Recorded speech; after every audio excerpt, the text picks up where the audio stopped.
Welcome back to Outlook Portland. My guest this morning is Jeff Merkley. He's the Speaker-elect of the Oregon House of Representatives. Jeff, you talked about an agenda of education and health insurance and public safety. This past week, the governor unveiled his budget, his blueprint. Now, we know that budget's going to go through a lot of change and a lot of debate, but let's talk just conceptually. In terms of what you've seen as an overall blueprint, what grade would you give this budget?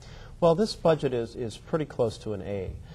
It hits major bread and butter issues, the same sorts of issues that we've been talking with voters about for the last 2 years during the campaign cycle. And it lays out specific initiatives for us to wrestle with in the legislature.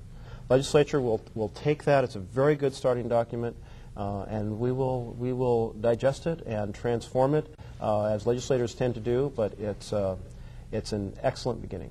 The Oregonian, in its editorial, had the headline, "Opportunity Knocks," and their comment was, this could be a historic opportunity to get some things right. So let's talk about some of the specifics. The governor proposes a 14% increase in funding for schools at about $6.06 billion. Is that in the ballpark of what you think is appropriate?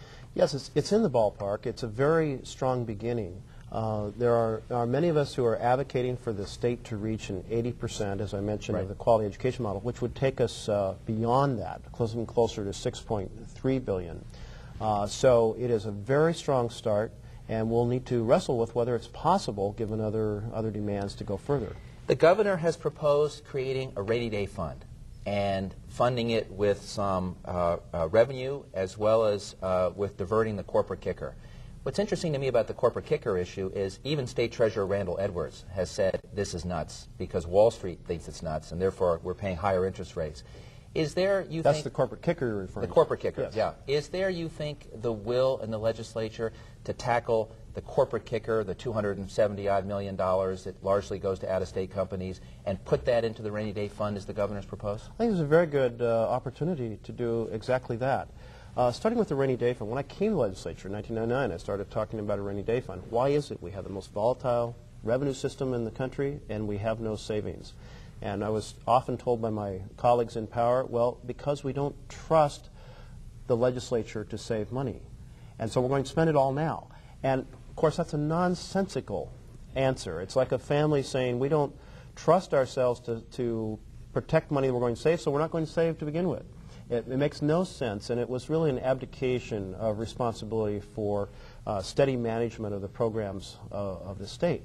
And so now we have the opportunity. Last cycle, 2 years ago, we proposed debating on the floor 2 different bills, made motions to do so, one coming from the Senate and one coming out of the House caucus, to put a rainy day fund into place. It can be funded in a variety of strategies, all of which will be discussed. But the specific proposal about putting the corporate kicker into the rainy day fund does have some momentum and certainly will be a strong contender for how we take control of this. Now, let's talk about 2 components of his budget which are sure to be the most controversial and create a lot of debate. One is his proposal for how to put more state troopers on the ground. And by the way, as someone who drives down to Medford occasionally for soccer games with my daughter, it is shocking to me how few state troopers we see on our roads. So the governor has proposed a surcharge on car insurance. In other words, let the users fund this additional expense. Is that a concept you think has some currency, or is it dead on arrival? I think we have to start the conversation with the troopers themselves.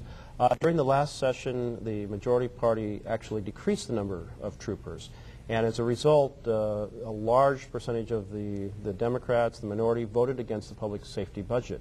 It seemed like the wrong direction to go. Here we are trying to decrease the role of meth. And while controlling the ingredients for meth was very important, you also have to be concerned about the interdiction and control of meth that's coming up I-5 from California and points south. Right. So we put into our roadmap increasing the troopers by 100. The governor has laid out a somewhat more ambitious proposal. So we're really on track. Now the question is how to pay for it. I think that the governor has framed it, has recognized that there's not a lot of enthusiasm for the specific insurance proposal, so he said fund it this way or find some other way. And I suspect it will probably be in that second category of some other concept. Some other way of funding it. Could that include just out of general fund revenues, or do you need a dedicated source to make this fly? I think both our options are going to be thoroughly wrestled with in the session. The key is that we come out with the troopers funded. Jeff, we have to take another break, and when we come back, I want to just briefly touch on the 117,000 uninsured kids and the governor's proposal to add a cigarette tax, which would bring us up to roughly where our friends in the state of Washington are, and whether you think that has any currency. Yes, this is Outlook Portland. Please stay tuned. Outlook Portland with Nick Fish.